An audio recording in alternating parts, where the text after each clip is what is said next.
Magugulat ka, pero sa paborito mong yogurt may gelatin na gawa sa balat ng baboy, pinulbos na buto ng hayop at dinurog na insekto.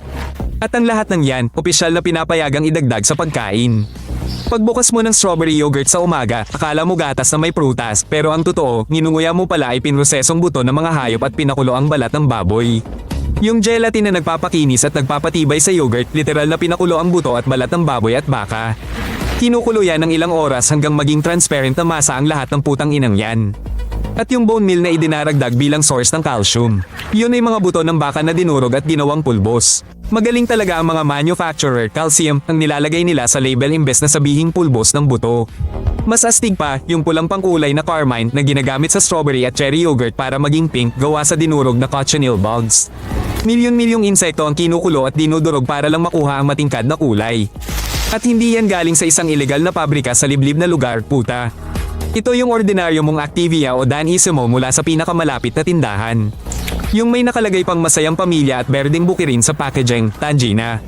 Oo, obligado silang alista ang ingredients pero gumagamit sila ng mga malalabong pangalan tulad ng iisa-dalawa-0 o stabilizer. Kaya hindi talaga malalaman ng ordinaryong tao na kumakain na siya ng balat ng baboy, leche.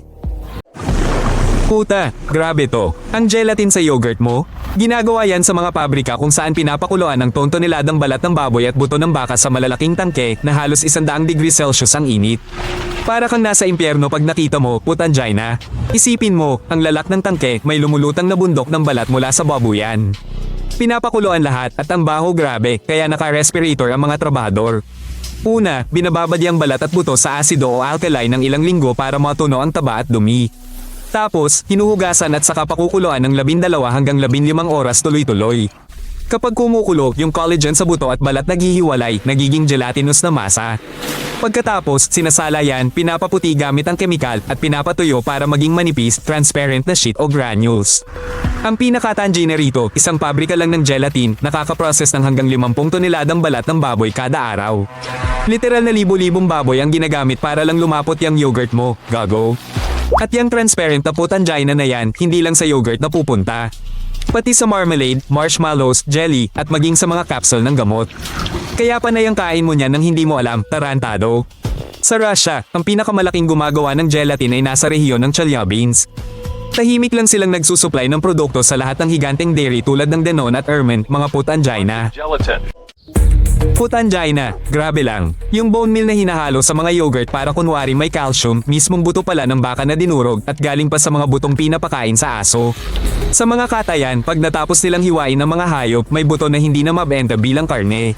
Kinokolekta yan. Pinapakuluan para mamatay ang bakterya, tinutuyo, tapos ginagawang pinong-pinong pulbos na kulay abo. Yang pulbos na yan, 30 hanggang 40% calcium at phosphorus. Kaya tuwang-tuwa ang mga gumagawa ng yogurt na ilagay yan, isinusulat pa sa label rich in calcium o para sa matibay na buto. Puta, akala mo ba healthy ka na sa yogurt na may calcium? Ang totoo, durog na buto lang ang kinakain mo, yung mga nakakalat pa kahapon sa katayan. Gago! Ayon sa food industry standards, sa 100 gramo ng yogurt pwedeng may hanggang 150 miligramo ng bone meal.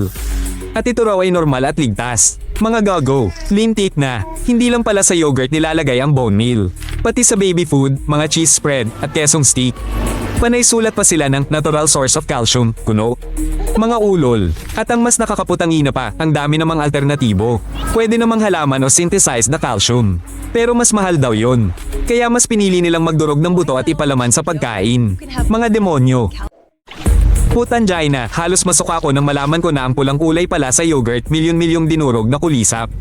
Pinalalaki nila yan at pinipisa para sa industriya ng pagkain. Ang cochineal na yan, leche, maliit na kulisap lang, singliit ng butil ng bigas, nakatira sa cacti sa South America, at may carminate acid sa katawan na nagbibigay ng matingkad na pulang kulay. Para makakuha ng 1 kilo ng carmine na pangkulay, putangina, kailangan nilang pumatay at i-proseso ang halos 150,000 kulisap. Kinokolekta nila sa cacti, pinapatuyo, dinudurog at nilalagyan ng kemikal. Ang punyeta, halos lahat ng pink at pulang yogurt, lalo na yung strawberry, cherry at raspberry, ay may ganitong pangkulay, tapos isusulat lang sa label na natural na pangkulay E120. Ang nakakaputa pa, maraming tao ang hindi hiyang sa carmine, kaya nagkakaroon sila ng allergy, pantal, at problema sa tiyan, pero wala namang paki ang mga kupal na manufacturer dahil mura lang yung pangkulay na yan. Mga 300 tonelada ng carmine ang ginagawa sa buong mundo kada taon, ibig sabihin, halos 45 bilyong kulisap ang pinapatay para lang magmukhang maganda at masarap ang pagkain.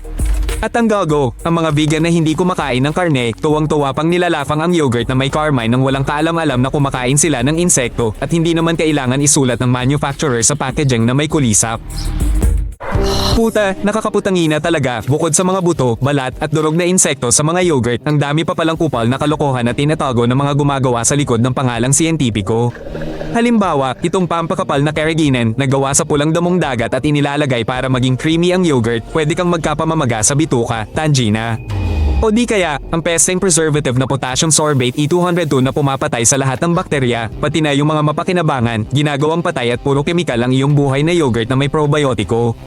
Tapos, yung mga artificial flavor na kunwari natural, sintetikong sangkap lang yan na gawa sa laboratorio na ginagaya lang ang lasa ng strawberry o vanilla, pero, leche, wala namang kinalaman sa totoo. Ang asukal sa isang maliit na baso ng yogurt pwede umabot ng 25 gramo, buisit, higit pa yan sa 5 kutsarita, at ginagawa nitong panghimagas na parang cake imbes na malusog na produkto ng gatas.